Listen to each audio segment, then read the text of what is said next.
যে এই মানুষগুলাকে এখন চাকরির থেকে বিদায় করে দিচ্ছে আমরা, এই মানুষগুলা কোথায় যাবে? এরা তো সন্ত্রাসী কার করবে, কয়দিন পর তো চুরি করবে।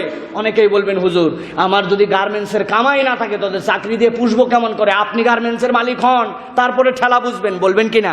আমি আপনাদের কাছে একটু কথা বলতে চাই প্রিয় ভাইরা।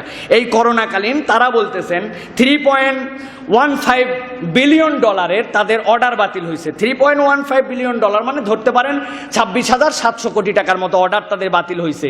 অথচ তারাই বলতেছেন এই সময়ে তাদের 92% অর্ডার টিকে আছে, 8%। এই যে 26,700 কোটি টাকা, এটা 8%। তাদের কতটুকু আছে? 32 বিলিয়ন ডলারের অর্ডার এখন পর্যন্ত তাদের টিকে আছে। এটা হিসাব করলে দেখা যাবে 2,888 লক্ষ কোটি টাকার অর্ডার এখনো বাকি আছে। এতদিন পর্যন্ত আপনি এই কোম্পানিকে দাঁড় করালেন, যেই মানুষগুলার কান্দের ভর দিয়ে দাঁড় করালেন, 8% অর্ডার আপনার ক্যান্সেল হলো, আর আপনি ঘোষণা দিচ্ছেন এদের চাকরি বাকরির থেকে আপনি সরাই দিবেন। এটা তো পলিসি হতে পারে না, এটা তো পলিসি হতে পারে না। এই মানুষগুলাকে আপনারা ঘোষণা দিতে পারেন আমাদের কোম্পানি এখন ফল্ট করতেছে, তোমরা লাভের ভাগ খাইছো, এখন কিন্তু ক্ষতির ভাগও নিতে হবে। পুরা বেতন দিতে পারবো না বাবা, কিন্তু চাকরিতে থাকো, এই পরিমাণ দিব, এই টাকা দেওয়ার চেষ্টা করব। আপনি কোনো কথা না বলে ওপেন আপ আপনি বলে দিচ্ছেন এই মানুষগুলা এমনি চাকরি নাই, এমনি ঘরের মধ্যে আছে, বাইরে বের হতে পারতেছে না। দিন মজুরের কি অবস্থা? লকডাউন লকডাউন লকডাউন বলে আপনি বসে আছেন। ওই ব্যক্তির রিক্সা চালালে ওর কামাই হয়, ওই ব্যক্তি মাটি কাটলে ওর কামাই হয়, ওই ব্যক্তি বাসের হেল্পারি করলে ওর কামাই হয়, ওই ব্যক্তি গার্মেন্টসে গেলে ওর কামাই হয়। দিন আনে দিন খায়, ও কোত্থেকে খাবে? কোত্থেকে খাবে? নীতিমালা কি? এটা ইসলামের নীতিমালা নয়। ইসলামের নীতিমালা তাহলে কি হবে? প্রিয় ভাইরা, এখানে অনেক কথা আমি আপনাদের কাছে তারপরেও বলতে চাই, দুই একটা কথা একটু মনে রাখার জন্য আপনাদের প্রিয় ভাইরা। দেখেন, ইসলামের একটা মৌলিক নীতিমালা আছে, যাকাত ভিত্তিক অর্থনৈতিক ব্যবস্থা। প্রত্যেকটা গার্মেন্টস আলারা তারা যে হাজার হাজার কোটি টাকা এই পর্যন্ত কামাই করেছে, এই টাকা তারা যাকাত দেয় না, ম্যাক্সিমাম যাকাত দেয় না। কি হতো যদি যাকাত দিত? আজকে তারা গেইনার হয়ে যেত। কেমন করে গেইনার? আমার কোম্পানি 100 কোটি টাকা লাভ করছে, 1 বছর টাকার উপর স্থিতি হয়েছে, 2.5% হারে 100 কোটি টাকা থেকে 2.5 কোটি টাকা যাকাত দিতে হবে।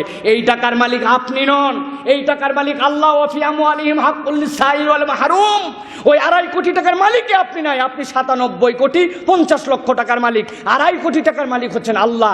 আপনি যাকাত বের করে দিবেন, কিন্তু আপনার কোম্পানির যাকাত যখন আপনি দিবেন, তখন আপনার কোম্পানির কোনো শ্রমিক যদি বিপদে পড়ে, তার পারিশ্রমিক হিসাবে আপনি ওই শ্রমিককে যাকাত দিতে পারবেন না।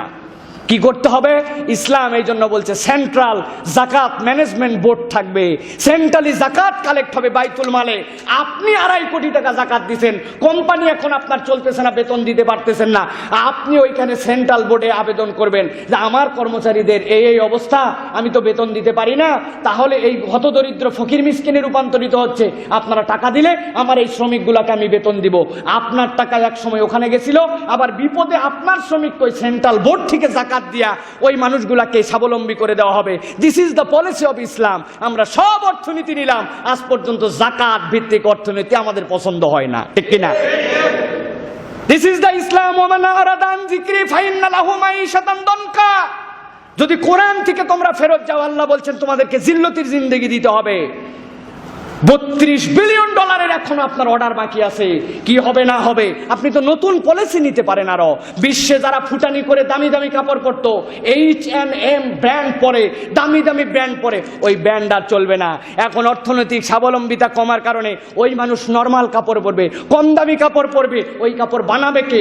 বাংলাদেশ থেকে ওই কাপড় বানায় নিতে হবে, কারণ আমাদের দেশের প্রতিষ্ঠানের প্রতি ট্রাস্ট আছে। আপনি বিজনেস পলিসির মধ্যে রূপান্তরিত না হয়ে এক ঝাঁক লোককে চাকরির থেকে ছাঁটাই করব অগ্রিম বলে দিলেন। তাও আমি সাধুবাদ দেই যে মনের মধ্যে রেখে এই লোকগুলারে বিপদে না ফেলে অন্তত 3-4 মাস বা 1 মাস আগে অন্তত বলছে, চিটারি বাটপারি করে নাই, এটার জন্য সাধুবাদ তাদেরকে দিতে হবে। কিন্তু এটা পলিসি নয়, এটা পলিসি নয়। আর একটা জিনিস বাংলাদেশে এখন খুব শুনতেছেন আপনারা, প্রণোদনা। শুনছেন না? আরে প্রণোদনা আমরা শুনে খুব খুশি, সবচেয়ে বেশি খুশি তো ওরা যারা প্রণোদনা দিলে চাকরিতে রাখবো, প্রণোদনা না দিলে বিদায় হবে। প্রণোদনা মানে কি বোঝেন? প্রণোদনা মানে কি? আমি সংক্ষেপে আপনাদের কাছে বলি প্রণোদনা মানে কি। প্রণোদনা মানে ব্যাংকে আপনি আমি টাকা রাখছি, আপনি আমি এই হুজুর, আপনি আপনারা, সরকার ব্যাংকের থেকে বলে দিবে এই টাকা নিয়ে অমুক কোম্পানি খারাপ চলতেছে, তারে দিতে হবে। কার টাকা? ব্যাংকের। আপনার আমার টাকা ব্যাংকের মাধ্যমে কে দিচ্ছে? সরকার। দেওয়ার পরে বলতেছে এই টাকাটা যখন শোধ করবে এই টাকার এগেনস্টে যে সুদ দিতে হবে, সুদের 5% তুমি শোধ করবে, 2% আমি সরকারের পক্ষ থেকে দিয়ে দিব। টাকা কার? বাহাদুরি কার? ফুটানি কার? মালিককে হলো প্রণোদনা। এটা আমরা ওনারা কন্ডিশন যুক্ত করে দিতে, এর সাথে প্রণোদনা আমাদেরকে দিলে চাকরি থাকবে, না হলে থাকবে না। প্রিয় ভাইয়েরা, সরকারকে অনুরোধ করব, এটা জনগণের আমানত। 1.0001 পয়সাও যেন এদিক ওদিক না হয়, এই ধান্দাবাজরা যেন এইগুলো নষ্ট না করতে পারে, সতর্ক হতে হবে। নচেত আল্লাহ মাফ করুক, আপনার আমার অ্যাকাউন্টের ব্যালেন্স থাকবে কিন্তু ব্যাংকে টাকা তুলতে যাবেন, ব্যাংকের টাকা খুঁজে পাবেন না। সাবধান হতে হবে। এই জন্য বারবার বলতেছে আজকের প্রথম আয়াত থেকে যে ইসলাম যে পলিসি দিয়েছে এই পলিসিটা যদি আমরা ফলো করি ইনশাআল্লাহ আল্লাহ আমাদেরকে মুক্তি দান করবেন।